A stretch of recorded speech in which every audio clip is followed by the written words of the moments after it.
and welcome to another episode of the Roll Wise Podcast, the show where we talk about role playing games and other things. My name is Mike, and I'm here with my two good friends, Brent and Jeff, Hey, and we are going to be diving into Daggerheart version 1.4 that was recently released by Darrington Press, so they could give a little bit of an update on their game.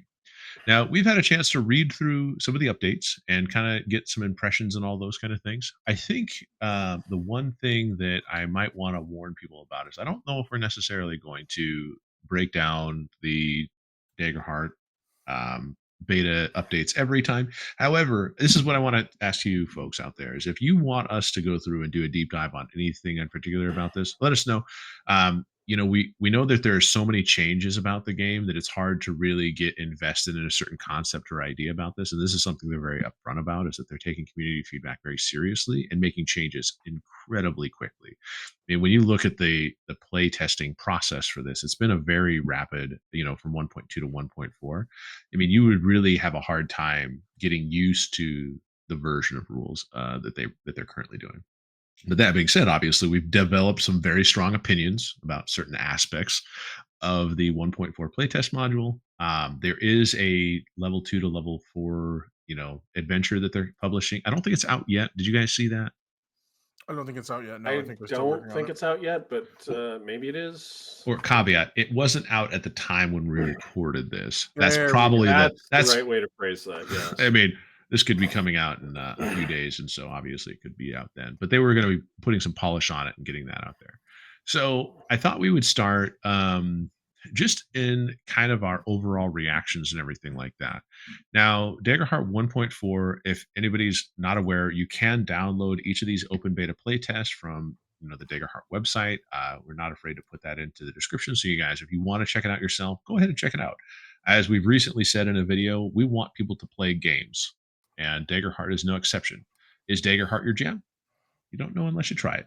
So give it a go, see what it's like, and all those kind of things.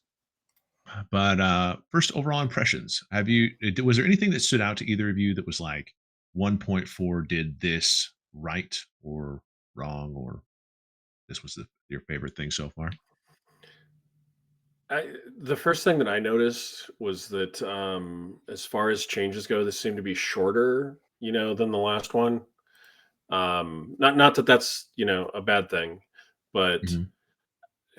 it feels like they did make some significant changes. I think probably for me the changing advantage and disadvantage back to what it was prior to 1.3 was Mhm. probably the one of the more significant changes for me. And Yeah. I'm guessing the action economy sort of broke the hope economy um, with the way that it was. That was the one that stood out to me. Like those were my two first thoughts. Was, oh, hey, advantage is back to what it was, and this doesn't seem to be quite as long of a document as Yeah. what I Well, was expecting. yeah. This go of it. I know that Jeff, you read through the rules but didn't have a chance to read the live stream. Right. Is they did mention that they were giving their team a little bit of a break, which is Okay. good. Don't That's burn them probably a out. good plan. Yeah, so make some major changes that need to be made, and then of course get that tune it from that point. And it sounds like they got a pretty good handle on where they need to adjust the levers, which is pretty neat, from a gaming development standpoint and all those kind of things. But I agree. I mean, when we looked over 1.3 and we saw that you could give out hope dice, and those hope dice could scale, based on certain abilities and stuff like that. Like, that was a very powerful assist, and that could lead to an entire build around a support character that would have been fascinating to watch, I think. But obviously I think they didn't like the way it played. Too much hope, which sounds weird in a game. You had too much hope. Let's take some of that back. Let's take some of that. Let's just take some of that hope right out of there. Yeah. Yeah. Yeah, and as a GM, obviously I'm like the pro fear side of things. I'm pro fear, screw your hope, something like that. I don't know, maybe that makes me a bad GM. We'll see. Yeah. uh Brent, what about you? What stood out for you? I think, and I didn't really know about this until they discussed it, but in hearing the changes that they made to the evade mechanic and the fact that it was apparently something that was easy to manipulate into being wonderfully broken. I think it's good that they made adjustments to try and balance that, while not doing away with it Mhm. entirely. But I think it's good to like making someone who can just never get hit at all. That's not really, I think, the heart of the game. Yeah. Yeah, it felt a little bit weird to have somebody that could literally just evade all but the most overtuned encounters or something like that, where Even there's just no challenge. Like they even just if the player was like, "Well, my narrative is I'm invincible." Like I don't think that's the heart of the game, really. Yeah, it was a strange amount of power gaming for a game that's like very fiction first collaborative storytelling. I mean, like that could be that character at the table, literally, that is just like, oh, I show up and I'm, dark and mysterious. Because it was a rogue, I think, that was the unable to capitalize the most on that. So you were basically playing a stereotype at that Right. point. And not necessarily a very fun stereotype for everybody else at the table. Well, So and like I said, it's one of like that's a mentality that I think is hard going from a D&D game to like a Daggerheart game, where like narrative games are pretty easy to break, like combat, because that's not mhm, really the focus of the game. So that's I think that's something they're going to probably have to reassess a few times, is like if you're like, this is a narrative first game, and if somebody's like, well, I'm going to power game my pants off, um it might be easy for them to do, and balancing that might be a mhm, tough chase. So I'm glad I'm glad they found this evasion mechanic thing early. mhm. Yeah, no, it's good because I mean, honestly, I think I agree with you. I don't think that's how they wanted people to play the game and Right. all that kind of stuff. Because I mean, don't get me wrong, like having that character that's just like, haha, you can't get me. As you guys have, if you guys have said in the past, it feels good when you succeed, right? And part Hmm. of being successful in combat is the fact that the person can't hit you, so you get to kind of, you know, pick them off, from your, Well, nimbleness and all that stuff. yeah, I mean, it's that power fantasy, and Mhm, like on paper, it sounds really good. But if I literally started playing a character where I was getting hit, I don't know, 5% of the time that I was attacked, mhm, after a while, it would be boring. I think like Yeah. there has to be some jeopardy for your mhm. character. Well, it's just a Yeah. different game. Like there's games where That's true. like That's true. Tales from the Loop, like your characters can't die. Yeah. Like it's implicit in the game, but the game is written to not be a combat. I mean, the kids. Right. Yeah. So like it changes the scope of the game entirely. And so having a Mhm, character that can just be like, nah, I can't die, or I can't get hit. Like mhm, it's like, well, you're playing a different game than everybody else. mhm. And it's just not fun when somebody is, it becomes everything that you want to avoid. Like it becomes a spotlight hog sort of thing, and it becomes like, it just does it becomes all of the worst things that happen when somebody decides to do that. Sure. Yeah. I think something that stood out to me, and before you guys guess that I'm going to say the fact that they reverted the gold coins back to handfuls of gold, we could talk about that later. I mean, I admit they're probably Gold going to. coins are still an optional thing, Mike. I They mean, are. They are. like, for those people that want to play, medieval economy manager, they can have individual coins instead of just the Mhm, hand waving. Like, yes, you can buy mhm. the flagon and the dagger and the torch. You don't have to Yeah. worry about, oh, I'm 3 copper short.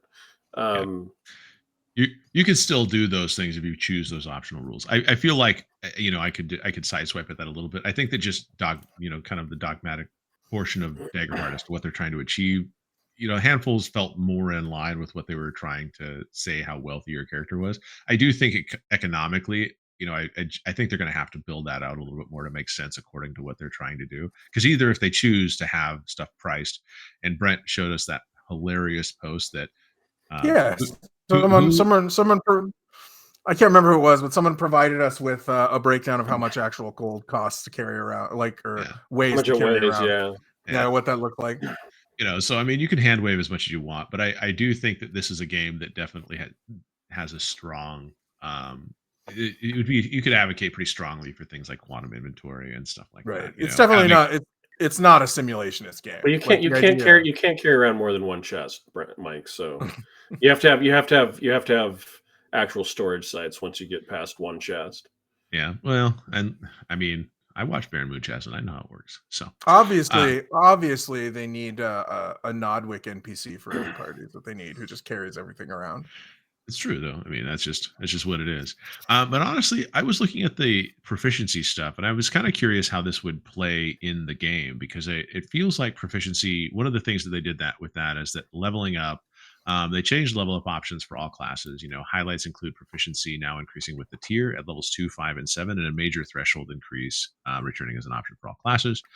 Proficiency is a fascinating thing for me as part of the level up process because it does so much more at each proficiency. And you do have, I think you have a couple optional proficiencies that you can choose. So I'd be curious if anybody was like a theory crafter or somebody's actually played it all the way to the point where they use this, because it's like the one thing I'm not a big fan of is the fact that between level 1 and level 2 you become twice as powerful with that proficiency Mhm. because you go from 1 damage dice to 2, so it's a huge difference. And then you just like you hit this step, and it's a very strange step to go because once you hit level 3, no change. You know, you don't feel any more progressive. So I'm curious if that would be better served by, something that was more evenly distributed throughout the entire thing rather than necessarily at tiers. Because I think as a player going, I have one proficiency at level 1 and then I have two proficiency at level 2.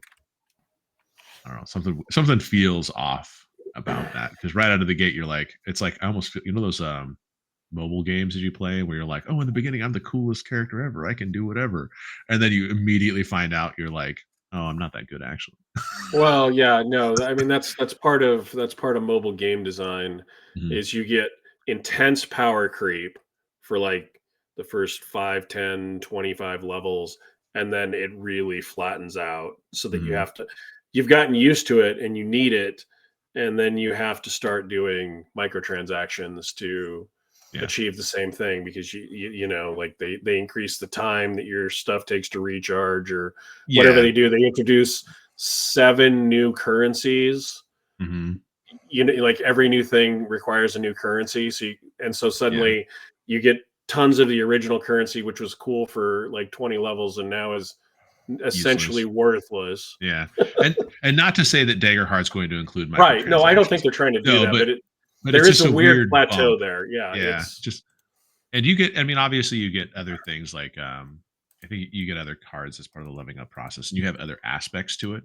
But I just thought that was one that was kind of an interesting one because if you didn't choose proficiency as your level up, because you got it at certain points, like would you how far behind would you be from yeah. somebody I else?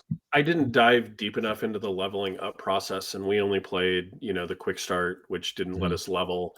But if somebody has played more, I would be interested because 2, 5, and 7 is an odd split. It's an odd Yeah. mix of That's levels, just and aligns so with their tiers. So right. No, it does. I'm sure it does. I haven't done enough to, I guess, comment intelligently on. It feels like there was a gap at 5 because you weren't getting something else or you weren't getting a major thing then, and so they give you the major thing. I don't know. I would have to study it further to. yeah.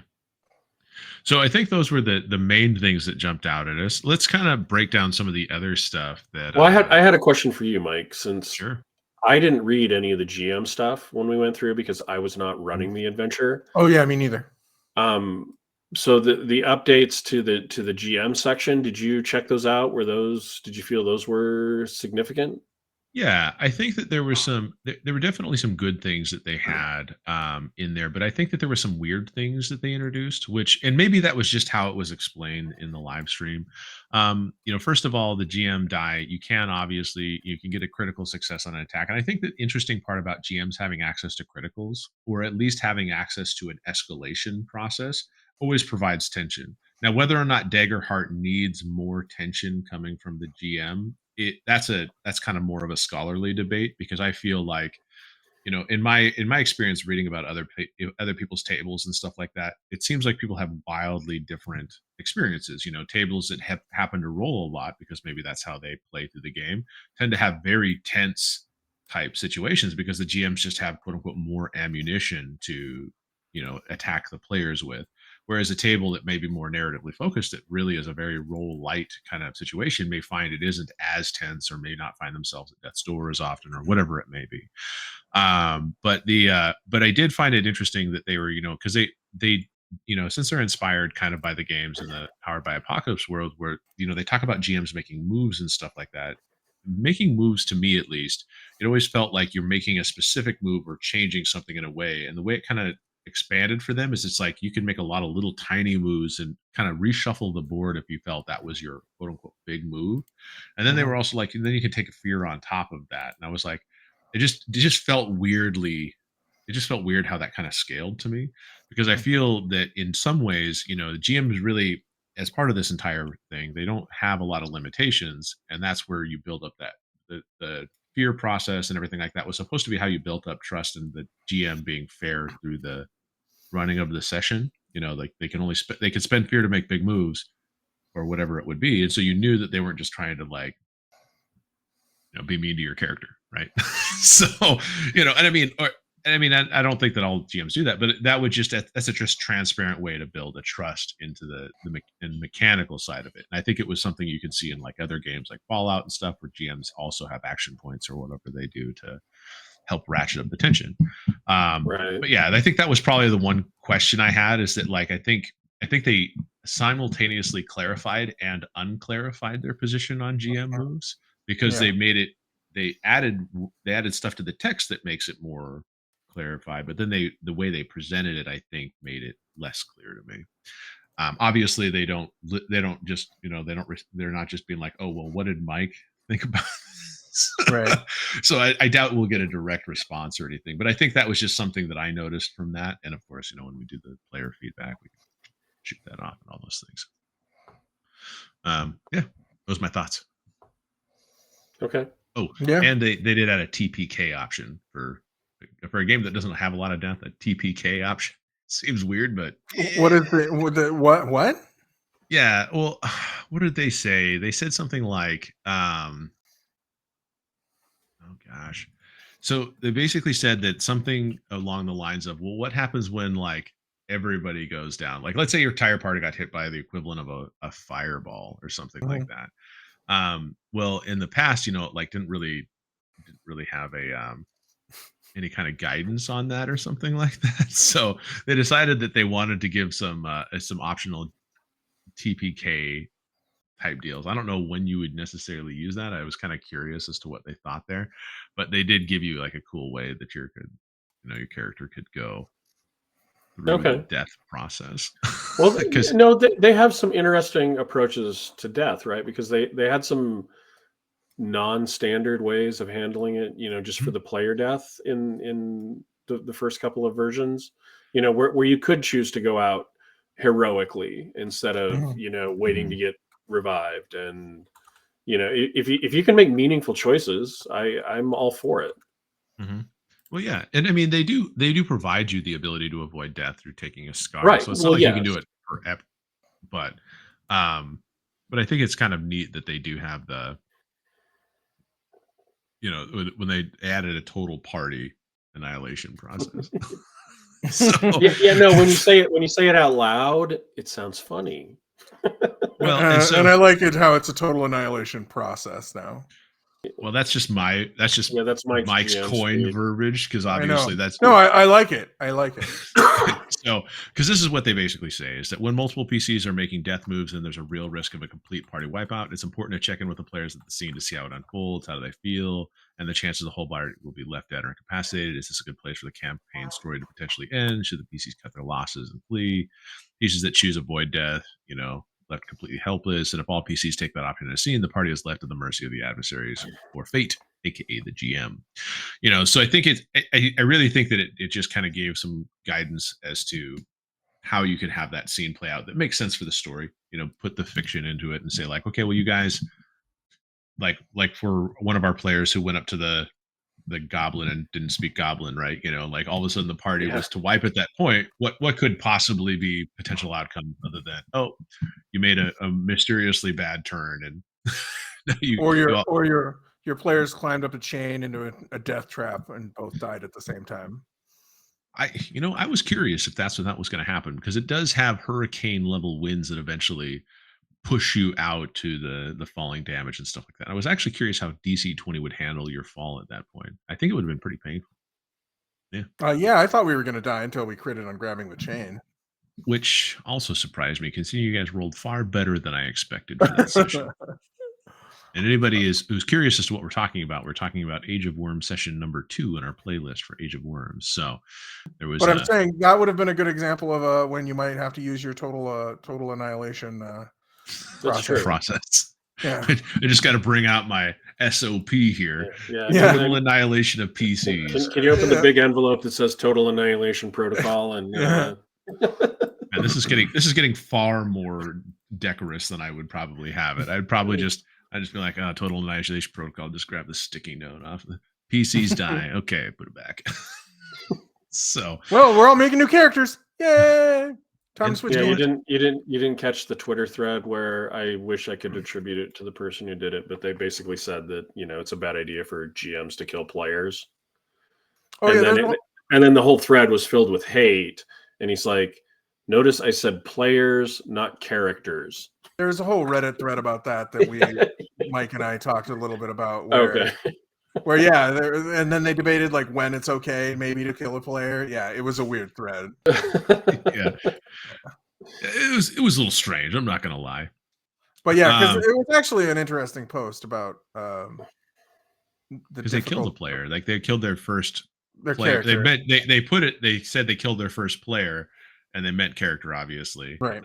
But everyone was like, you shouldn't kill players. Like you run out of people to play your games with you if you kill them. So you shouldn't do that. Yeah. It's true. Yeah. I think otherwise, there were some actually cool things that I saw that I really liked, and some things that I wasn't as necessarily keen on. The first thing that I thought was neat is I did like the Guardian change. I don't know if you guys caught that change. I mean, first of all, they had their thresholds bumped up, so now that it's easier for them to avoid damage when they. Yeah, I did see the threshold changes. Mm-hmm. But then they also changed their the way they're unstoppable. What the hell is it called? I think it's unstoppable or something like that. The way that the Guardian unstoppable feature works is that before it was a dice that counted down or something like that. Now it's a feature that counts up. So it's kind of like very Juggernaut-esque. I love that. Yeah, escalation. Yeah. Yeah, so I thought that was kind of cool because they gain momentum effectively as they continue to play. Right. As they continue to succeed until they got to a point where it obviously dropped off. But the fact that their unstoppable dice can step up to a D6 and a D8 means that you can have a really fun seeming character if you're really into that kind of Juggernaut build, because they gain resistance to physical damage, increase the current armor score, they could, unstoppable dice to your damage total. I mean, it sounds like a fun way to play a Guardian. Yeah, Guardian sounded like a really fun class. Like they're making that tanky warrior a really fun class, the way it seems. Yeah. And I'm curious if people have because people seem to have theory crafted this pretty good, but it feels like I don't know if the warrior class itself, I haven't really seen a meta around that as much as some of the other stuff. I don't know if you guys have, but I have not been doing as much lurking as I did, in the earlier days of Daggerheart, because we've been focused on some other games, trying to get some attention to some smaller games.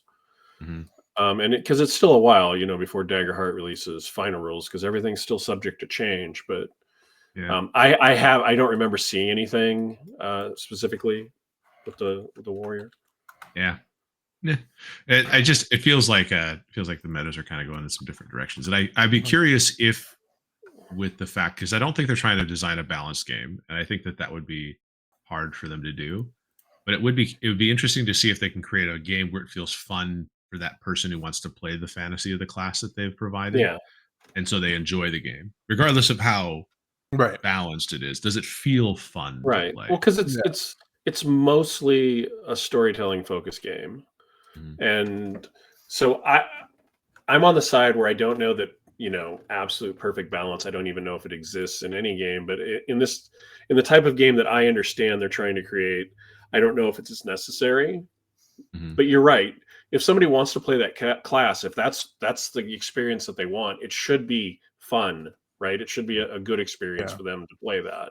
Mhm. Yeah, I think the balancing concerns come into, is it fun for the other players? Like, Mhm. like how much Okay. does this take away from the other classes? Like, it isn't even about how good are they really. It's just about how much fun does everybody have, like, when that character's Yeah, around. but And I think that's what they're trying to balance. yeah, because you're right. There's nothing worse than playing in a game and going like, "Hey Jeff, we all wish that you had picked any other class that helped us out at any moment, at any time, other than Mhm. whatever this character you're playing is. It seems ineffectual at everything, you know, Or, or or just that because the situation doesn't call for it." or that moment where it's like, oh, I'm going to cast a spell. You really don't need to do that. I got this taken care of.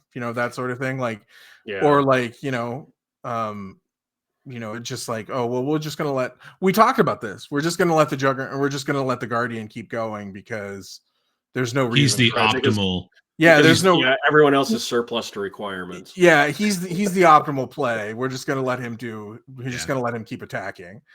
That's and then I think that's the hard part about this game with kind of some of the Daggerheart, with some of the things that they've decided is like, if you do have somebody who is just better at everything than everybody else, it's like, oh, well, we're just gonna let them do the combat.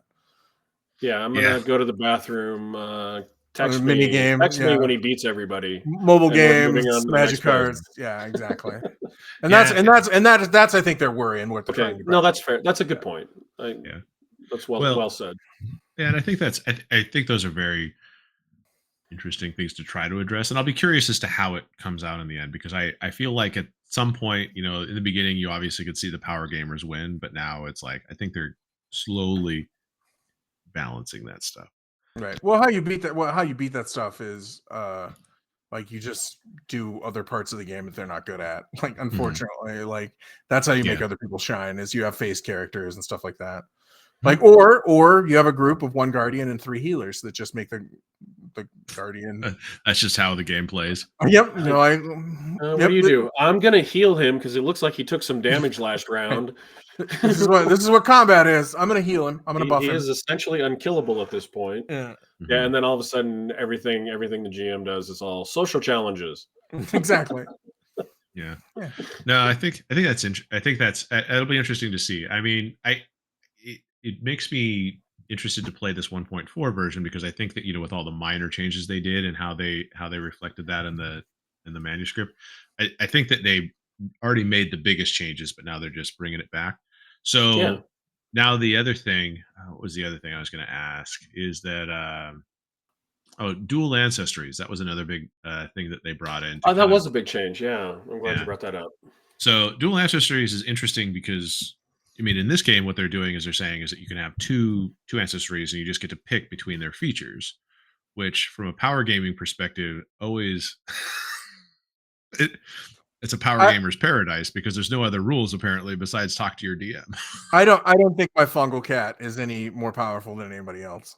Just Well, I mean, I mean, I don't know. Maybe if you pick the right skills, but there are I'm definitely sure. winners and losers in terms of ancestry I, features. Anytime there's choice, there's always going to be one choice that's better than everything else. Like, Yeah. even if it's by increments, Mhm. like, it's still going to be optimal. And but I don't think this game reward. I don't think again. I don't think this game really rewards that very heavily. Well, it doesn't. Well, how do I say it? You've It spent more depends on time the on the GM forums. Like, how playstyle. much metagaming, how much meta building is going on, right? Well, there is obviously a couple metas. That, like, I think one of the metas was the fairy. What was the other one? There was like there was basically like a fairy wing and evasion thing going on, where you could just basically fly out of the range of everybody and then just evade every attack. And so at like low level, you just became this little, flying sniper. Flying is bullshit, and it's bullshit in every game they try and make a plain PC classic and fly. Like, you can't balance that. Like, they can just anytime, anytime there's vertical move, if there's vertical movement, like, Mhm. you can't vertical. Yeah, up and down is Well, vertical, and down, right? so Like, there's nothing you can, like, there's no way to balance that unless you change the physics of your game. But the problem is that you'd have with a fairy ancestry, you can fly. That's just there's no ifs, ands, or buts about it. You just can fly. While flying, you mark a stress before an adversary's attack roll to increase your evasion by +2 against that attack. So I think in 1.3, and I'm trying to remember because we didn't play 1.3 and we didn't explore the races as much in that, and Right. so much as that in 1.3 there was actually Ancestries. sorry ancestries. Ancestries. My apologies, ancestries. In 1.3, the fairy ancestry basically said Mark is stressed to take flight a number of minutes equal to your level. So you actually had to like micromanage flight in terms of how the wings were used. Where in 1.4, there's no micromanagement for it. You just get to do it. And obviously, as a GM, having somebody have wings, it creates a ton of challenges because all of a sudden you can just bypass threats. A lot of Oh, things, yeah. A there's a lot of things. there's a pit of acid. Okay, I go to the other side. Like flight, I'm with Brent. Flight's always been one of those things from like a narrative storytelling Mhm. standpoint. It sounds really cool and gives you the chance to play some different ancestries that maybe aren't optimal to say as a guardian, right? But in reality, it's brutal when you give someone flight. No, I'm with Mhm. Brent. I And the truth is you don't need the guardian because you could just have five. You could just have your five Flying. ancestries that fly, and then you just don't engage with stuff that you don't want to. Yeah. What Well, I What do think you do? We fly off. We well, fly. We fly over the crevice and put it between us and the monster. yeah, and I think that that's really tricky because I think the other race that was part of that was like the simia, which is the anthropomorphic monkeys. Is that they have nimble, which is increase your evasion by just a flat +1 at character creation. So, I mean, you could if you took a rogue fairy simia character and you just chose both of those, and your GM was like thumbs up. I mean, you have a 12, I think, right out of the gate for the rogue. And then if you Although spend stress, I will say a monkey sprite does sound kind of cool. I will say that.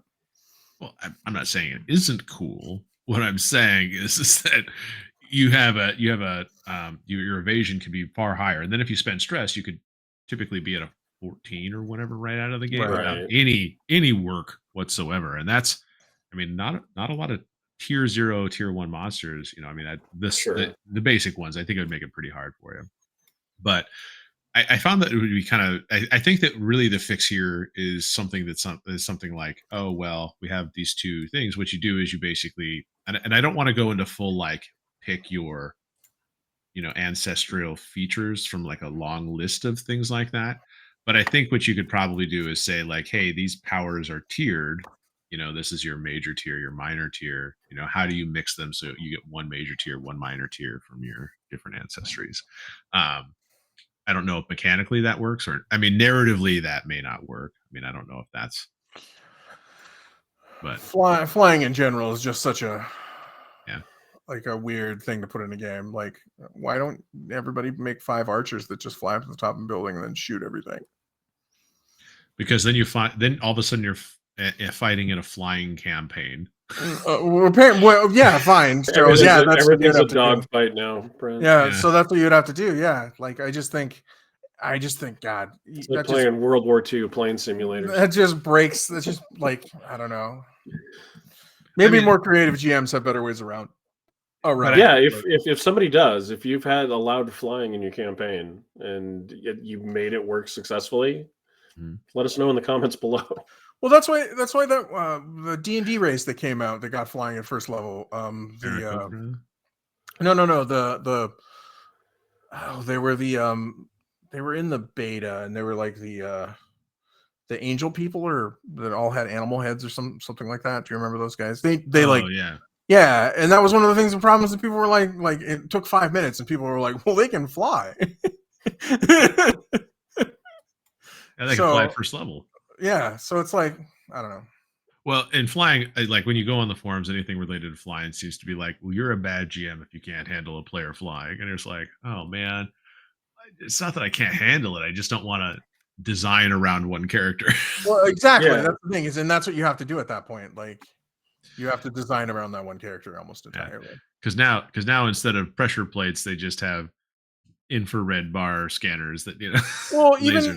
even something as simple as the bridge is out.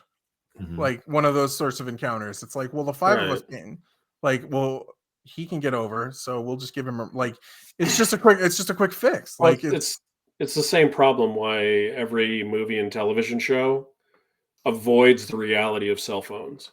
If right. there's a problem, they're in a dead zone, the battery's dead, the phone is dropped into the river because the cell phone solves all of the problems It solves a almost. lot of them, yeah, Yeah, Yeah. not all, but a but a lot. surprising number. Mhm. Hmm. Yeah. So, I mean, I can say that, in terms of other changes, like we said, there weren't a ton of other really big changes that drew my attention, other than the fact that they did warn people that they weren't going to be redoing all of the adversaries for every version Right, of this. because that'll take too long. Yeah, Yeah, that Oh, makes that perfect was sense. very smart of them because yeah, yeah, Yeah. no, that's adding a level of work. Until you know what all the rules are going to be, you can't put the final polish on that. yeah. Yeah. That's definitely a common sense thing that they did, where they were like, yeah, we're not going to do that.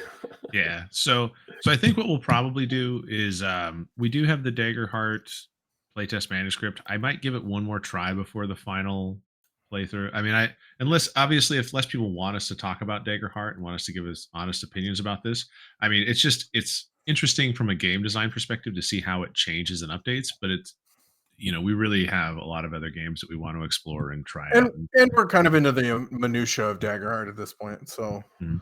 No, Which isn't that's bad. true. I do appreciate the iterations that they're doing and the way they seem to be incorporating feedback. yeah, Yeah.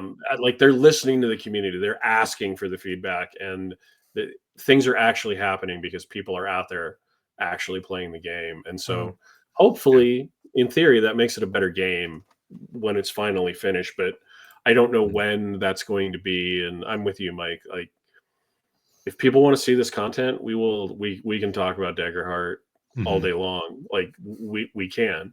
But maybe we readdress it, every couple of updates, where Mhm. they're coming essentially once a month. I, Mhm. I don't know. Well, yeah. Just let us yeah, know what you want to let us see. know. Yeah, Yeah. No, I think it's a fair it's really a fair question, like what, if you guys want to see it, we'll break it down, but I just feel like we get more out of playing the game. hmm, And I'm it's and I think that there are so many people doing so many good play tests for it to get to the point where we can decide at the very end, because at the end of this we're going to be at the finish line going, well, did they make a good game? And obviously everyone's going to listen to our opinion, and absolutely. Our Oh yeah. feedback directly influenced the game. Yeah, yeah, no, I mean, that's not what I'm just that's a joke, obviously, but I think I'm more interested in playing what the final product of the game could be at the end of this, and I'd be a little curious if this game, because of its digital connection to Demiplane and all that kind of stuff, the Demiplane Nexus, if this doesn't have, like like a start day where it's like, now we've reached version, like this is the live version, but then they every 4 months, still iterate on what they Do have. iterate and updates. It could Yeah, be. yeah. you know, Um, is so. Do we want to try out the new adventure that they're Mhm. putting out? We are gonna. Okay, Yeah, I that was is thinking on about the it agenda. Yeah, because I mean, I know that anybody who's watched the channel is thinking that Age of Worms, that would be a way we could include this process into it, and we definitely can if you guys want to do that instead. Um, I'm down for either way. So whatever you guys yeah, want to see in the comments, let us know, yeah. you guys. Whatever you guys would like to see, let us know. Because other than that, we'll probably just flip a coin, or Mike will decide. Whatever Yeah, I if want you to leave us to our own devices, it's likely that there'll be some chaos ensuing. do. Yeah, we'll just do what we want. Yeah, take that. Yeah, yeah, it's true. Yeah, take that, people. just do what we want. And now that that's said, that's pretty much all I have to say about Daggerheart today. I mean, I'm pretty good on Yeah, it. Um, Yeah, things seem to be moving in the right direction, right? I think the And balancing changes were good. Yeah, so yeah, yeah, I concur. Things are moving in the right direction. everything's subject to change. Some things feel like they may be getting close to where they want them to be, but it still feels like it's very much a work in progress, which is good. But yeah, yeah. So let's see. happy so far. Still guardedly optimistic. Yeah. So, well, with that being said, leave us a comment. Whatever your experience has been in Daggerheart, did you like it? Did you hate it? Did you let us know. I mean, we'll take all comments. Yeah, If you flying. How do you handle flying in a game? Do you like it? Do you hate it? Do you have better ways to handle it than I do? And so let us know in the comments, or if you want to get a hold of us outside of the comments, Jeff, where would they do that? Yeah, you would find us on Facebook, Threads, Twitter, or YouTube. You can find us by searching at Rollwise. Or you can email us, rollwiseguys@gmail.com. Thank you, everyone, for joining us. As always, we appreciate your company. We appreciate your feedback. And roll well, roll wise, and be safe out there. Bye, Thanks. everybody. Hey, guys.